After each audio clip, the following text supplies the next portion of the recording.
Hey gearheads, and welcome to Garage Talk. I'm Corey, and that is the 2023 Dodge Hornet. And I am at the Houston Auto Show. We're gonna take a quick look at what makes this compact crossover from Dodge uniquely Dodge. Stay tuned.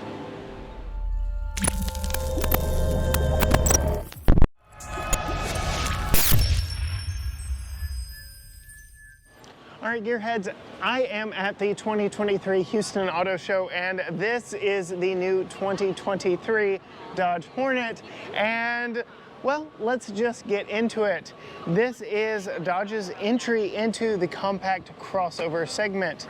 And believe it or not, this is built off of the exact same platform as the Alfa Romeo Tonale. So this has got some very sexy Italian roots to it. But since I've got the hood open here, I want to talk to you a little bit about power. Dodge is billing this as the fastest, quickest, most powerful vehicle in the segment, and it comes in starting under 30,000. There are going to be two models of this. The quote-unquote base model is the GT, and then there's the plug-in hybrid RT version. All models are all-wheel drive, and this one, being the GT, has the Hurricane 4 2-liter turbocharged engine, making 268 horsepower, 295 pound-feet of torque. It's attached to a 9-speed automatic and is good for a 0 to 60 time of 6.5 seconds. Now the RT version, like I said, is a plug-in hybrid. It uses a 1.3-liter 4-cylinder turbo engine, and it is mated to a 15.5 kilowatt-hour battery. It will make 288 combined horsepower and 383 pound-feet of torque. That 1.3 liter is good for 199 horsepower, with the e-motor adding 184 up front. That one is paired to a 6-speed automatic and is good for a 0 to 60 in 6.1 seconds. But able to get that 6.1 seconds, you have to get the power shot, and you do that by pulling the paddles on the back of the steering wheel, and it gives you a boost of 25 horsepower just for a quick little power shot. And you can repeat that process over and over. And since that one is a plug-in hybrid, you can get up to 30 miles of all-electric range.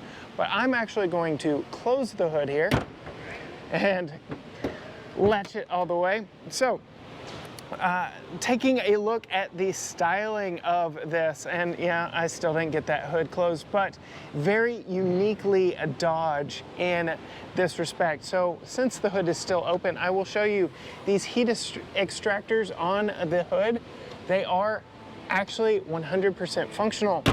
So yes, those are actually functional heat extractors up on the hood, so that's a nice touch.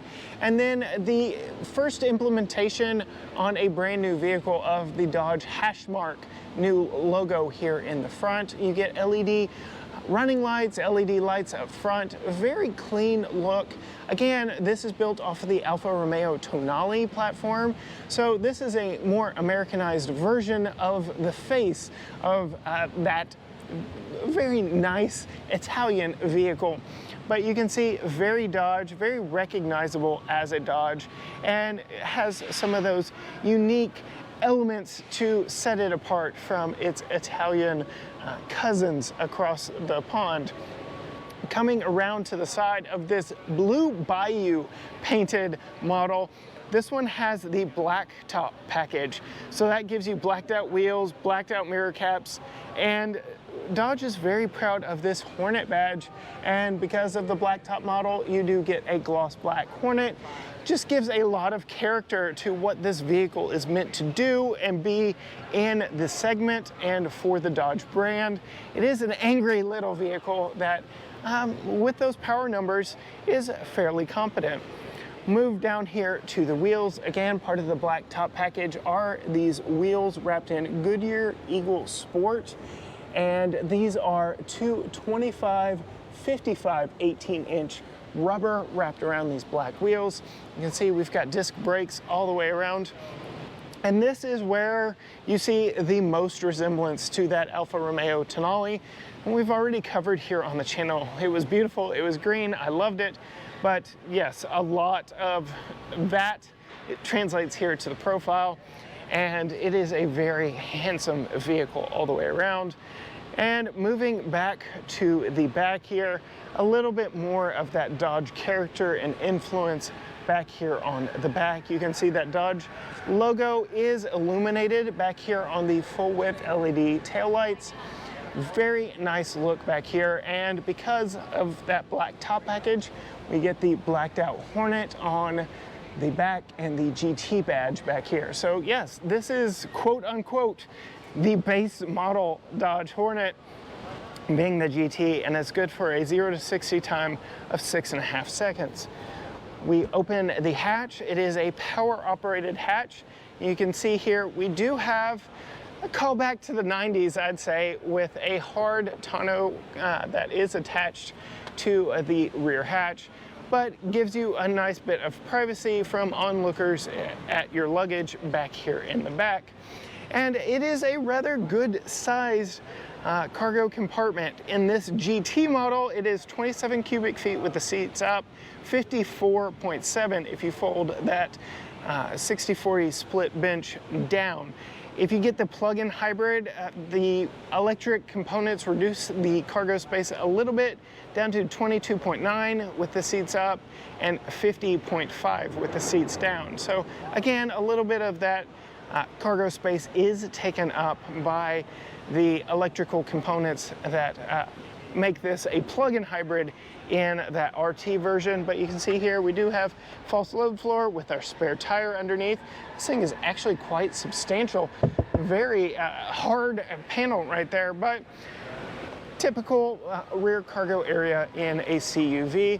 Interesting though, for a Stellantis product, the trunk close, the hatch close is actually here on the hatch and not mounted on the side like most other Jeep, Dodge, Chrysler products. So that's an interesting note for me. Just a little bit of a departure, but that is perhaps because of the connection to Alfa Romeo on this one. Moving around, we're going to take a quick look on the inside. So looking in here, you can see a very handsome cabin as well. So I'll start here with the seats before I sit on them and cover them up. You can get heated and ventilated power front seats, which is a very nice addition to this price and size class. I like that very much, and you can see the style of them do borrow a little bit from that Tonale. So using some of that Alfa roots to really give you a premium product. We'll look over here on the door. We do have a 3-person memory seat. We do have the upgraded Harman Kardon sound system with, I believe, 14 speakers in this one, all your power window switches and everything right there. Dodge did say that the center console is ever so slightly canted toward the driver with that driver focus, and very unique there. This does have a 12.3-inch gauge cluster and a 10.25-inch Uconnect 5 system in this one, so lots of screen real estate up front. But let's get inside and close the door. I really like the Dodge look, the silhouette here on the gauge cluster. I like how it does still look like an old school gauge pod. You've got the curved sides to it, so it really gives an upscale appearance and really calls back the retro-ness of the brand. So again, 12.3 inches and a 10.25-inch screen over there. Very nice steering wheel. Again, probably borrowed from the partnership with Alfa. You've got all your controls up here, and then the sport button on the plug-in hybrid that will also help adjust through the different drive modes, but very nice there. This one does not have paddle shifters, but like I said, the RT version will have paddle shifters, and that is how you engage that power shot additional 25 horsepower. But a very clean, nice interior here. I like the use of materials up here, the red stitching, even on this quote-unquote base GT model. You get all your light controls down here, and then all your HVAC controls here, dual zone climate, I like that a lot. Your engine start stop button is right here, so not cluttered or covered by the steering wheel, very prominent. You can turn the auto start stop in traffic off right here. We do have some power, USB-A, USB-C, cigarette style, Qi wireless charger right there, a volume roller, I really like that, so no knobs, but you do have this volume roller, your electronic parking brake, your gear lever there, 2 cup holders forward and back, nice size, just cute little center console here, but all around a very impressive front seat of this Dodge Hornet. But let's hop in the back and see what it is like sitting behind myself at 5'10". I do want to call out this little cutout here for the rear window. Again, just a little bit of that Alfa influence with the design of this. You can see this front seat is a little bit further back than I would normally ride, so the back seat may be just a little more cramped. Yeah, this is a little tight here, but if you look over here at the passenger seat moving across, there is a nice bit of room back here. So depending on how you adjust the seats, still good room back here in the back. On the back of the center console, we do have 2 vents for the rear seat passengers, a USB-A and a USB-C back here, so not completely devoid of any luxuries. And then the seat design is very similar to what is up front. They are, again, 60/40 split folding, so you can fold that down, and you can see there is a pass-through here for the center seat, which does have, get the seatbelt out of the way, it does have a fold-down armrest, 2 cup holders, but yeah, here is your pass-through into the trunk or cargo area. This does have child seat top tethers all the way across all 3 seats, so that's a nice touch, even with that center pass-through. You can see headroom back here is rather good. Seating position is, it's a little firm, but not uncomfortable. It's a really good, comfortable back seat. I could very easily ride back here, no problem, especially behind wherever this seat is positioned right here. We do have a couple mat pockets back here, bottle holder in the door, so a nice fair amount of storage back here. All around, a very nice vehicle. Hope to drive one of these very soon. They should be hitting the press fleets for us to get behind the wheel and drive, and should be ready for, you know, us to test out very soon. If you want to see that and more stuff that we're covering here from the Houston Auto Show, find us on all social media platforms: Facebook, Instagram, Twitter, TikTok, YouTube. Everything is at GT Garage Talk, or you can head to gtgaragetalk.com. Hit all the buttons down below, follow, like, subscribe, ring the bell, you know, all the things to tell the algorithms to show you more of our content, because we've got more stuff coming and just cannot wait to share it with you. But as for me, here in the backseat of the 2023 Dodge Hornet here at the 2023 Houston Auto Show, until next time, gearheads, bye.